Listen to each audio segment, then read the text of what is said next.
Lezi indaba zehora lokuqala sikwethulela zona bukhoma ekomkhulu SABC eAuckland Park eGoli bukela inazi ezinohlonze emininjeni. Since the start of the festive season on the 1st of December, we have recorded 213 fatal crashes.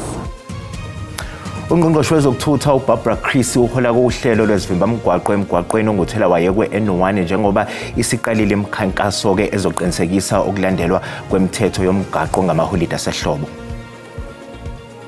Two significant interceptions carried out by BMA Immigration and Border Law Enforcement teams at OR Tambo International Airport, which happened yesterday. IBMA ibambe abokufika abangu-14 base-Ethiopia nabangu-16 base-Bangladesh abebezama ukungena kuleli ngokungemthetho esikhumulweni seyindiza i-OR Tambo. As we continue to engage, particularly on our strategies and tactics for running the elections, they should recuse themselves. Ethule inkulumo yokuvala iNGC umengameli weANC uCyril Ramaphosa uthi sebenqume ukuthi amalungu eSACP kuzomela kangasabi ingxenye yemhlangano yaleli iqembu yokulungiselela ukhetho oluzayo lokhu njengoba ke SACP inqume ukungenela ukhetho ngokuzimela. If you're preparing a team for a particular tournament, they should allow you to, give you the reins as far as ensuring that you get the best out of the players. Kanti masibheke kwezemidlalo njengoba ke Bafana izolibangisa ke eMorocco ngesonto elizayo kodwa ke abaxhasi beqembu iCastle babamba umcimbi ukubavalelisa enkundleni FNB eNazareth.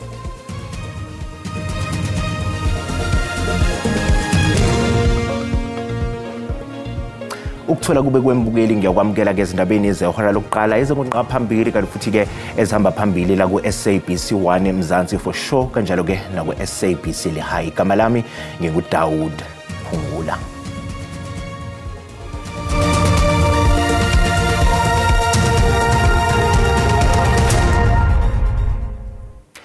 Ungqongqoshe wezokuthutha uBarbara Chris uhola uhlelo lwezivimba mgwaqo oluzoqinisekisa ukuthotshelwa kwemithetho ngamaholide asehlobo. Namhlanje ke lolu hlelo lubanjeleke emgwaqweni onguthela wayekwe N1 eduze neCarousel Toll Plaza. Iziphathimandla zomnyango wezokuthutha kuzo lonke eziqinisekise izakhamuzi zakuleli ukuthi lo mnyango usukulungele ukubhekana nokukhula komthamo wezimoto emgwaqeni yakuleli ngamaholide asehlobo. Peak travel times require enhanced road usage consciousness. Road safety is not just important, it is a matter of life and death and contributes to the optimum functioning of the economy. Umnyango uthi uzimisele ukwehlisa isibalo sabaphangalala izingozini zomgwaqo kulonyaka. Since the start of the festive season on the 1st of December, we have recorded 213 fatal crashes, resulting in 249 fatalities. Now, this does represent a decrease of 30% over the same period last year. And it's only in Mpumalanga where we have seen an increase in fatalities and crashes. In every other province there has been a decrease. Kusenjalo izinhlangano zamatekisi nazo zithi sezimi ngomumo. Our drivers are ready. Our vehicles are ready. And we are saying to all of those who will try not to follow the rules of the road and the laws of South Africa, they will end up in jail, and we will help the law enforcers in that regard. Lo mkhankaso kulindeleke ukuthi uqhubeke kuze kube mhla ziyi-14 kuMasingana ngonyaka ozayo. Kusenjalo iphini likangqongqoshe wezokuthutha umkhuleko Hlengwa kanye ke nozakwabo namhlanje bahambela umgwaqo onguthela wayekwe N3 njengohlelo lokuqinisekisa ezokuphepha ngalesi sikhathi samaholide asehlobo. Intatheleke yezindaba zeSABC uNonhlakanipho Magwaza uyasibikela. njengoba sekuqala amaholide December ikole ivaliwe abantu abazovakasha la KwaZulu-Natal umthamo wezimoto uya ngokukhula kusukela namhlanje njengoba izikole zivaliwe nezingane nabantu bezoya kumaholide kodwa ke umnyango wezokuthutha nawo wenza ke ama operations KwaZulu-Natal iyonke sino deputy minister umnumzane ukhuleko Mhlengwa ozositshela kabanzi ukuthi lama roadblocks enziwayo enzelwa ini baba uHlengo siyabona ukuthi namhlanje kukhona ama roadblocks enziwayo siyazi futhi ukuthi khona amanye akuwo N2 kanjalo endaweni ezahlukahlukene la esifundazweni mhlambe ukubaleka kwawo lama roadblock yini sizama ukusindisa impilo zabantu siqinisekisa ukuthi abashayeli basesimweni uqinisekisa ukuthi imoto zisesimweni ukuze wonke umuntu afike le yakhona ephephile kakhulukazi njengoba sazi ukuthi umnotho wakethu uphoqa ukuthi abantu bashiya amadolobha baye emakhaya siyafuna wonke umuntu aphephe okwesibili sinokubambisana okusezingeni eliphezulu esilo siqale ngonyaka odlule nomasipala nezifundazwe ngoba ngithokoza ukuthi uKhansela uMchunu uhamba kanye nathi namhlanje nomeya walapha eMoyipofana kule ndawo esikuyona ngoba ukubambisana okuzosisiza umsebenzi esiwenzayo ke ukuthi kusuka namhlanje mhla ka12 ama National Traffic Police azotshaw 800 azotshalwa eningizimu Afrika yonke ukuqinisekisa ukuthi beseka imizamo yomasipala nezifundazwe ukuze wonke umuntu aphephe. Uphiko olubhekele imingcele kuleli libambeka abantu abangama-30 abadabuka e-Ethiopia nase-Bangladesh esikhumulweni seyindiza yo-OR Tambo kusolwa ukuthi bebeshushumbiswa. Lolu phiko olubhekele imingcele kuleli ludalule ukuthi abayishumi-8 badabuka e-Ethiopia kanti abayishumi-6 badabuka eBangladesh kulaba abangama-30 abatholwe ngenkathi lona lolu phiko liphazamisa lokho likusola ngokuthi bekuuhlelo lokushushumbisa abantu esikhumulweni seyindiza i-OR Tambo bangabesifazana abayishiyagalolunye kulaba badabuka e-Ethiopia kanti abahlanu babo bangabesilisa. 2 significant interceptions carried out by BMA Immigration and Border Law Enforcement teams at OR Tambo International Airport, which happened yesterday. In the first incident, 14 Ethiopian nationals, comprising of 5 males and 9 females. IBMA iqinisekise ukuthi kwesinye isigameko kutholwe abesilisa abayishumi-6 abadabuka eBangladesh behamba ngendiza yakhona e-Ethiopia. In a separate incident, 16 Bangladeshis, which were males, were intercepted after BMA officials discovered that they were in possession of fraudulent visas.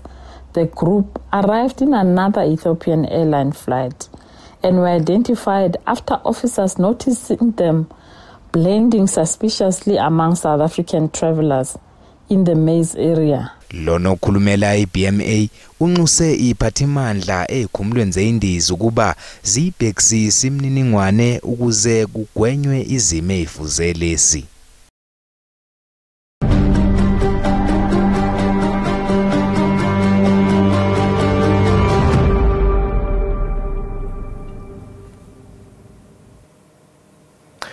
Ingqungquthela yezinsuku ezine ye-ANC ebibhekisisa ngebanga eselihanjwe inhlangano kule minyaka edlule iphumeke nezincomo zokuthi kuzofanele SACP ingabe isazihlanganiso kwamanje nezinhlelo ze-ANC eziphathelene namaqhinga ezokhetho njengoba kefuna ukuya okhethweni lwangonyaka ozayo ke izimele ngayodwana ngaphandle kokweseka i-ANC. All we are saying is that as we continue to engage, particularly on our strategies and tactics for running the elections, they should recuse themselves. And may I add that a number of them themselves feel that they will be conflicted and they are recusing themselves until we solve this problem. And I have confidence that we will solve it. Ngokunye kwezincomo ze-ANC yeziphume esithangamini sengqungquthela i-NGC, i-ANC njengoba isaqhubeka nokuzama ukunxenxa i-SACP ngokuthi ingaqhubeki nomzamo wayo wongenela ukhetho izimele yodwa ngonyaka ozayo, iphume lesincomo sokuthi amalungu e-SACP ahlala eyinhlakeni ze-ANC ezithinta ezokhetho kuzofanele ashenxe okwamanje. We welcome that, and it's something that we've decided even before and it has just been formalized in this NGC. But we just also, however, we just noted that there was a difference between what the NGC decided and what the president was saying, because the president, we hope it's a mistake.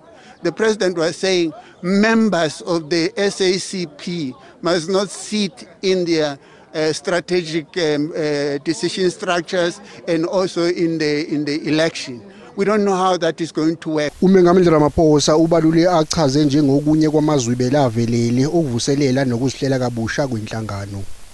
Those members who are stepping aside voluntarily while the matters that could bring the ANC into disrepute are being processed are to be applauded.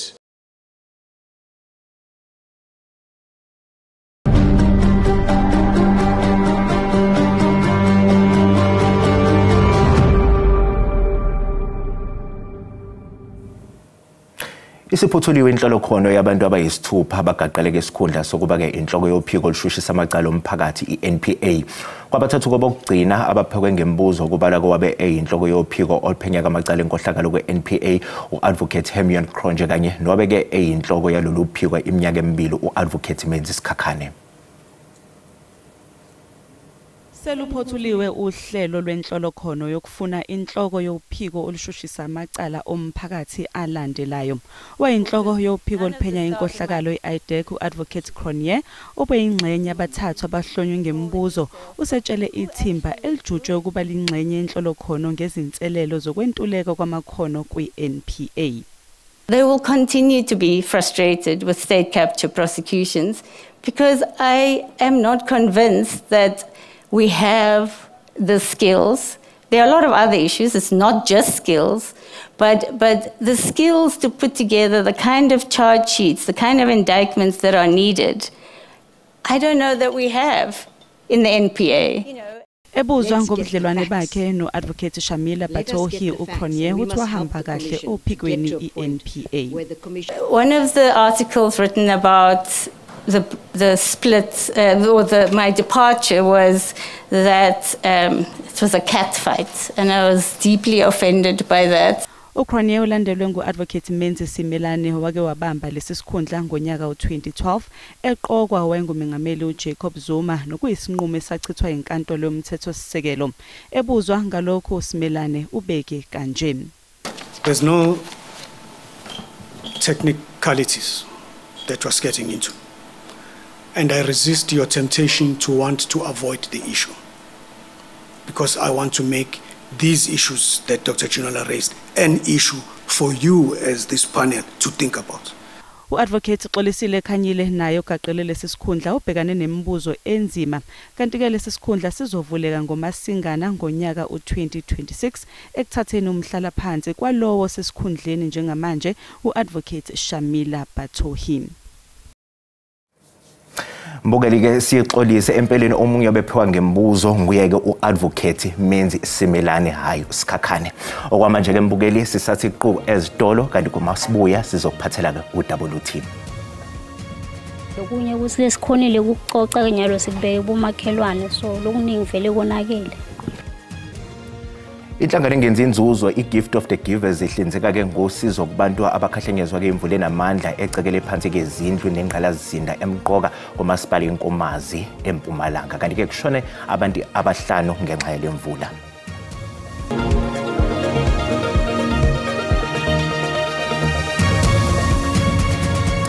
Bukela sikubingelele sikwamukele asikukhumbuza ukuthi ke lezi indaba ziyatholakala ku YouTube na ku SABC Plus ngeke kuzozicinge ngamagama athi SABC izindaba na kanjani uzozithola ngomjalo bazo.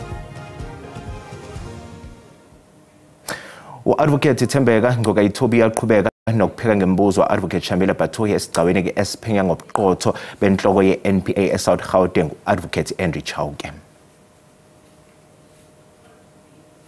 Kuyaqhubeka ukupheka ngemibuzo kwa-Advocate Shamila Batoyi namhlanje ePitoli njengoba umele inhloko yophiko lokushushiswa amacala omphakathi eSouth-Gauteng Advocate Andrew Chauke u-Advocate Thembe Kangcukayi-Thobi ebuze uBatoyi ngemibuzo eveza ukuthi ingabe lukhona yini uphenyo oluzimele olwenziwa ngokubulawa kukakwazi Ndlovu owadutshulwa ithimba lamaphoyisa aseKhethomena ngo-2010. Is there any independent investigation that was conducted in this matter?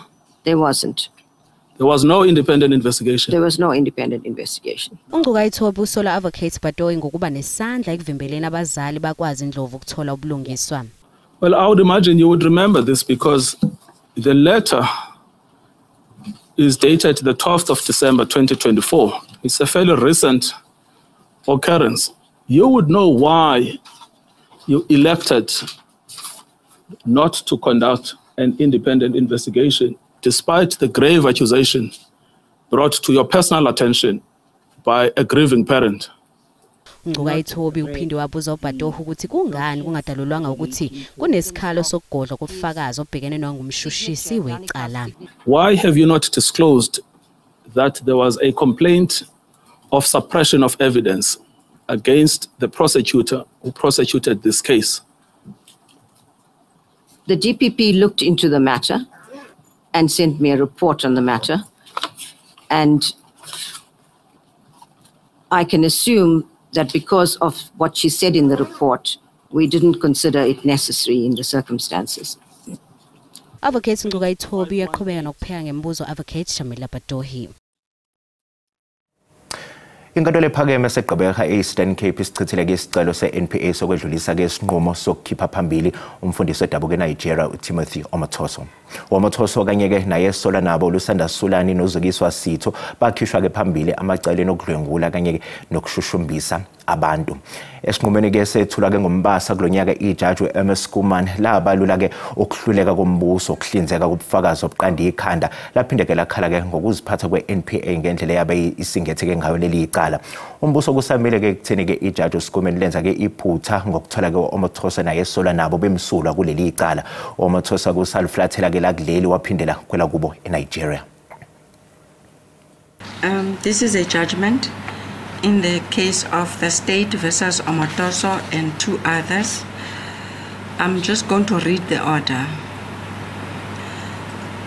The application to have the 6 questions of law is dismissed.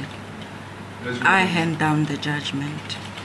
Copies of the order can be, of the judgment together with the order can be sought. Parties will be given copies. Okay. Court adjourns then. Rise in court. Umholi we-EFF uJulius Malema sephakamisa ukuthi amanye amazwe adube ukuhambela kumhlangano we-G20 uma iNingizimu Afrika ingamenywanga lokho kulandela isimemezelo samengameli waseMelika uDonald Trump esithi angeke alimemela kuleli kulomhlangano ngonyaka ozayo. uMalema uchaze indlela umengameli wezwe uCyril Ramaphosa asingathe ngayo udaba luka Trump nengqungquthela ye-G20 njengenobuhlakani ophezulu. I want to say it here without any fear of contradiction. Ramaphosa handled this saga very well. If it was me, it would have been worse. Odabeni lika Trump lokushaya ngesithende eNingizimu Afrika engqungqutheleni ezosingathwa eseMelika ngonyaka ozayo. uMalema ufuna ukuthi amazwe angamalungu e-G20 aphumele obala amelane noTrump. It doesn't matter what you say. It doesn't matter what you do. The man has taken a decision to go against South Africa. I-EFF ithathe isinqumo sokuthi izokweseka isiphakamiso se-MK Party kwaZulu Natal sokuthi kukhishwe ngevoti lokungabethembi ubuholi bukaNdunankulu uThami Ntuli okuhlelwe umsombuluko. You need to differentiate between supporting a party and supporting a motion. So there is a motion on the table, irrespective of who put that motion. If the motion makes sense to the EFF, we'll support it. Uphinde waqagula ukuthi unobhala jikelele we-ANC ufikile embalula umbona esethubeni lokuqokwa njengomongameli we-ANC uma kufika ingqungquthela yokukhethwa ubuholi ngonyaka u-2027. I'm telling you now, Mbalula is going to be president of the ANC. If there is no serious intervention made, to stop him. Uphiko oluphenga ngamacala akhethekile i-SIU liyaqhubeka nokugasela ke ezinkampanini ke zosomabhizinisi abathile KwaZulu-Natal kanye naseGauteng ngokukholakala ukuthi sebebhubhudle izigidi zamarandi zesikhwama se-UIF.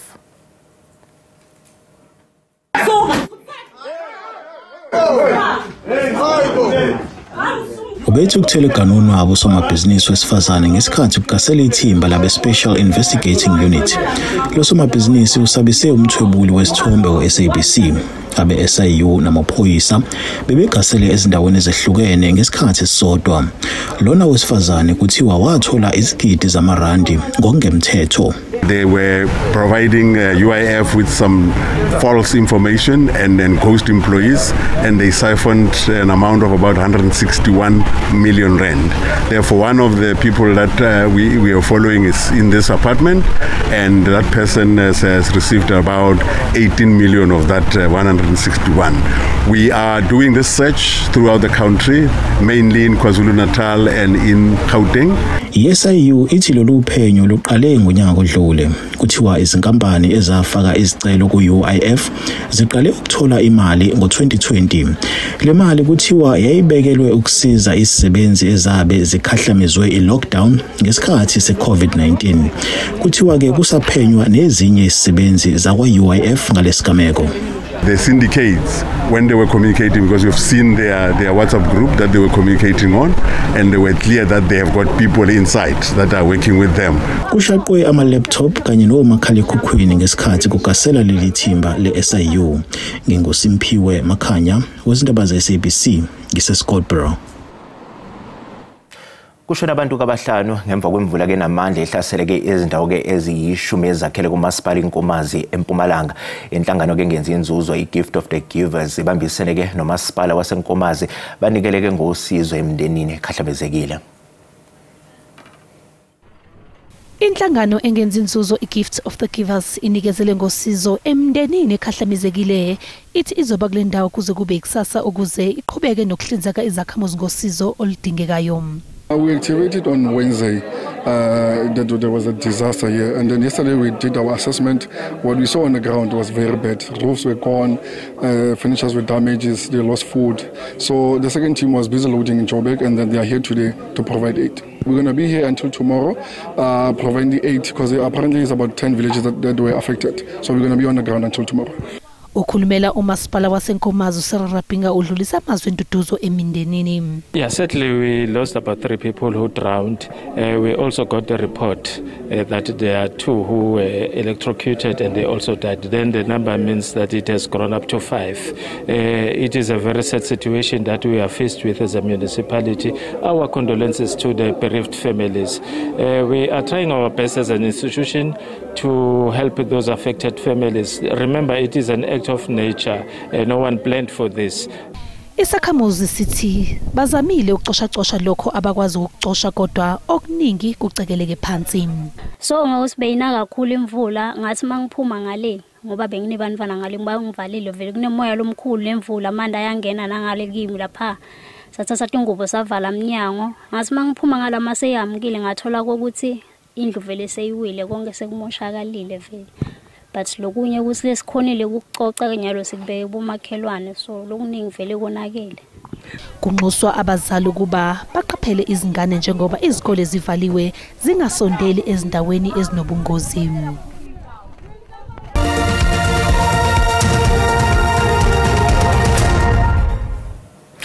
Bokela uma sibheka ke kwezemidlalo njengoba ke iqembu leBafana Bafana lizolibangisa ke eMorocco ngesonto elizayo kodwa ke abaxhasi baleli iqembu ke iCastle babambeke umcimbi ubavalelisa enkundleni iFNB eNazareth. Umqeqeshi kwaleli iqembu Hugo Bruce ubengekho kodwa igama lakhe belisematheni.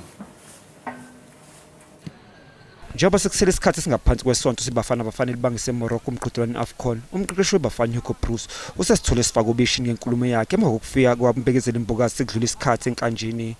iUDM isibhalile inhlangano yamalunga labantu kanye neSAFA ifuna kubhekisiswa amazwi kaBruce. Kodwa wengumdlali weBafana uShaun Bartlett uzwazi ukuseka umqeqeshi. I just think football needs to stay football. If you're preparing a team for a particular tournament, they should allow you to, give you the reins as far as ensuring that you get the best out of the players. come after the tournament and we didn't succeed, everybody's going to look at him who's responsible for this team. So we've seen over the last 18 months under coach Hugo Bruce, we've qualified for the FIFA World Cup. We've got a super strong team. We've been on an unbeaten streak. Everybody knows what is at stake. We are no longer the underdogs as compared to the previous edition, because in the previous edition, we were expected to come back home earlier, but with the performance that we have demonstrated over the years up to now, that has elevated our status, of which we know that it's not going to be easy, it's going to be very difficult. Usenjalo iBafana izobhana negane emidlalweni womngane wokugcina eDobsonville ngolesibili ngaphambi ukuthi iflathela kuleli ngolesithathu. Bukela umhlahlo wesimo sezulu yalandela emva kwekhefu ngenyakazi.